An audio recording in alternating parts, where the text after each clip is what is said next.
did I tell you that every morning the staff would, because there's a golf course there, and you're in the middle of wild country, the staff would go out onto the little golf course and chase away the black bears so people could golf. Welcome to my channel. After 27 years of exploring the open road full-time in my RV, I'm here to share the wisdom and experiences that I've gathered along the way to help you thrive in your own adventures. Come on in.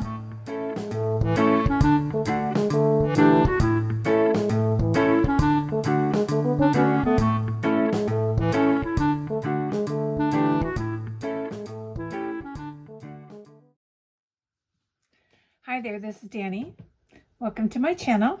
Today we're going to talk about one of my favorite work camping jobs, and that was working for Xanterra Incorporated, and they are the concessionaires for Glacier National Park.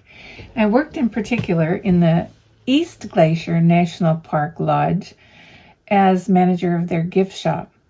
Now, Xanterra hires for Glacier Park seasonally only, because it's only open from, I think, late May until October, maybe quite that small season.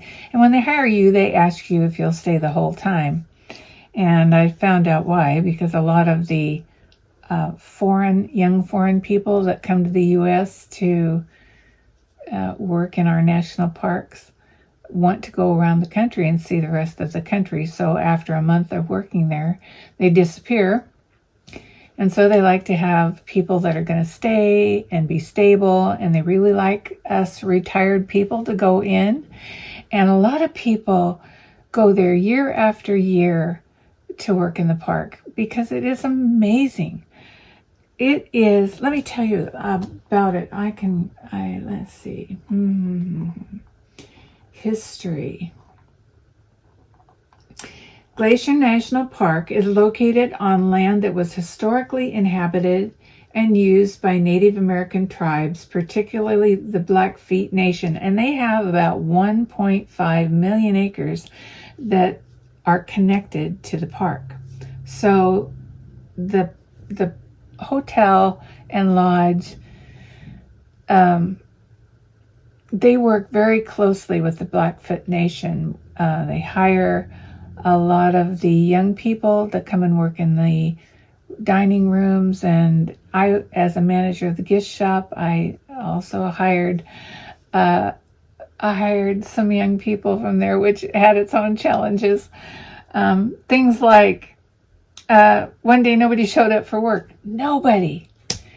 And the next day when they came in, I was, miffed.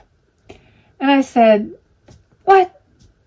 And they said, "Well, it was one of our holidays, so we couldn't come to work. We had to do our holiday." And it's like, oh my goodness, if you would have told me ahead of time, I could have scheduled more non-Native Americans to work that day, but instead they just didn't show up, assuming that I knew. And I probably should have known. Those are things that I would have known the next year if I had come back. So, but as manager of the concessions in the lodge, I didn't manage them all. There was the food and beverage concession, and there was a little yogurt shop concession and around that one, and the main gift shop, and it was very large. So we got there in about May, and the park hadn't opened yet. There was still snow on the ground. So they do provide lodging for people that don't have an RV, but it's communal. So if you don't want that and you're an RVer, they have very limited RV space, and they really like to hire couples because they can get two people for one space. Now their wages are I think $16.75 an hour or something. Not huge, but it's pretty good for a seasonal job. And the countryside is well worth it. On your off hours, there's whitewater rafting, there's hiking, there's just going up to the glaciers and kayaking in the pools below these glaciers. It's just an amazing and beautiful area. Now, a lot of people like the West Glacier Park because it's greener and has all these beautiful trees and things. And it is definitely great. But I chose the east side, and I'm glad I did, because the park there is just so different from anything else that you'd see. I'm going to see if I can find you a picture of the lodge itself. It is made out of trees, and I mean literally trees. Columns holding up the structure are made of huge logs with the bark still on them, bigger than I could put my arms around. They're huge and they're massive and they're gorgeous. They've gone to great expense to make it feel like Teddy Roosevelt could be coming around the corner at any time.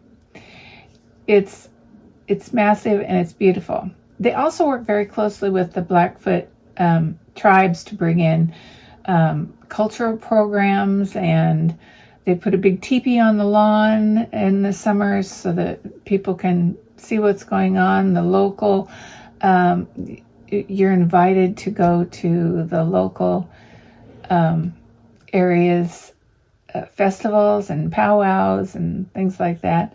The food in the restaurants are amazing, and there are a lot of cute little restaurants around the area that are also just really awesome. So if you want kind of a wild adventure to feel like maybe you're in the Old West, I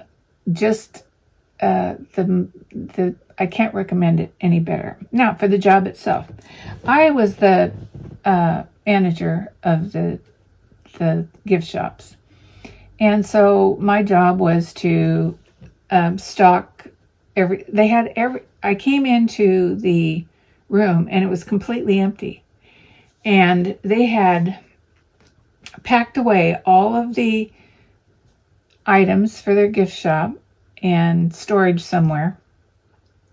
And they pulled it out for me in big boxes.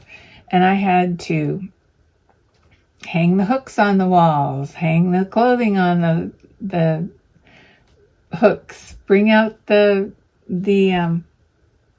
big glass tables so we could put our figurines on them, and just set up the entire store. And I had a couple of weeks to do that before people started coming in and reservations started coming in.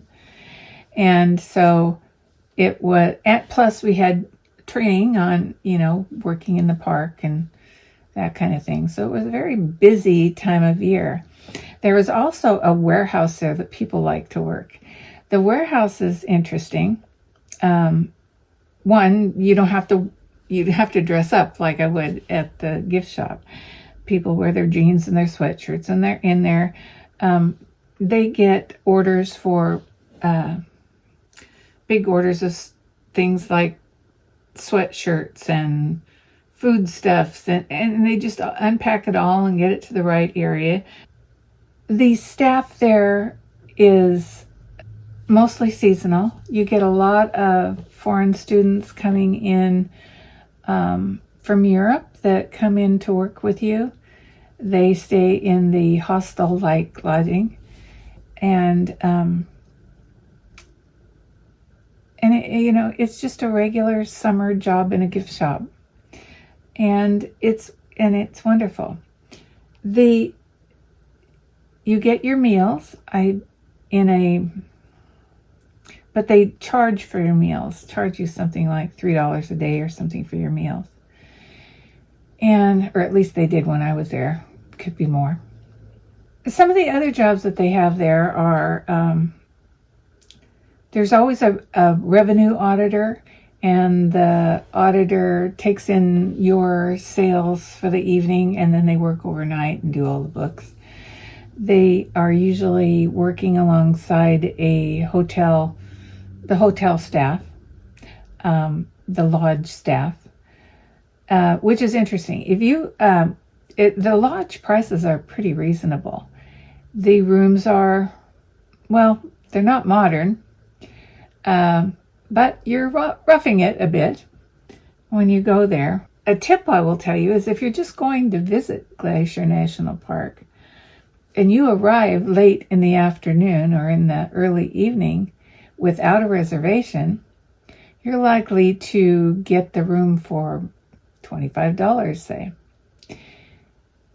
because they want to fill the rooms. So they'll fill them at half price. And if you go in and you say, well, I'm looking for a place to stay tonight, but I don't want to pay whatever your rate is, I'll pay you half that, you more than likely will get a yes. They want all their rooms filled every night. Working there was nice. They pretty much left you alone. They weren't over the top of you all the time. You got your days off, and on your days off you could do whatever you wanted to do. It's pretty limited if you wanted to go to the grocery store or something like that. I just enjoyed it so much working with the people there. And let me look right now and see what's available. We're getting a little late in the season to get a job for the summer, but beginning of January, you should be sending in your resumes already. But let's see. Right now they have a revenue and sales auditor, $18.50 an hour. They have these big red tour vehicles. They're really old style. I'll put a picture. They're so awesome. But the drivers for those that's a fun job too. You get to drive people around the park and be a tour guide. I don't see one here right now, but that doesn't mean there aren't some. Warehouse, that's not one.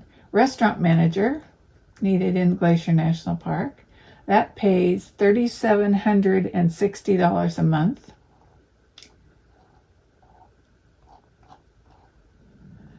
Shuttle driver, there we go. That pays $16 an hour and you get tips.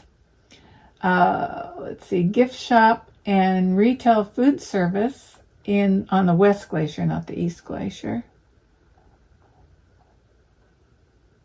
RVers only.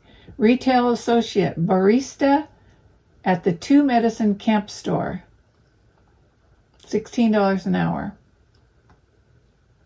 Concierge. Interpretive training specialist. $16.95 an hour. Breakfast attendant. Employee recreation program. So as you get these foreign students that come in, they actually have a person who helps them acclimate and finds things for them to do in their off hours so that they can fully experience the country. So I think that's kind of an awesome thing that they do. Anyway, it was a great experience. I met some wonderful people. I met some famous people that came to the lodge. And again, as far as work camping goes, it's really one of my better experiences. And largely because of the beautiful area we're in. Oh, did I tell you that every morning the staff would, because there's a golf course there, and you're in the middle of wild country, the staff would go out onto the little golf course and chase away the black bears so people could golf. I thought that was the funnest thing. The black bears are little and they just scurry off, and they're not like big grizzlies and things like that, but it was really funny. You hit that ball off in the rough, you don't know who's out there waiting to catch it. So anyway, they'd scurry them off so that the guests could golf, and they would maintain the golf course that way. So I thought that was fun. Anyway, this is just a short thing on my one of my best experiences work camping. I hope you enjoyed it, and I hope it was informative enough for you to look into doing something like that, because I can't recommend it more. Until I see you again, be sure to check out my other work camping videos about finding a work camping job, how to get one, what kind of resume to write, that kind of thing. I'll link those below. And until then, happy trails, happy RVing, and happy life. Bye-bye.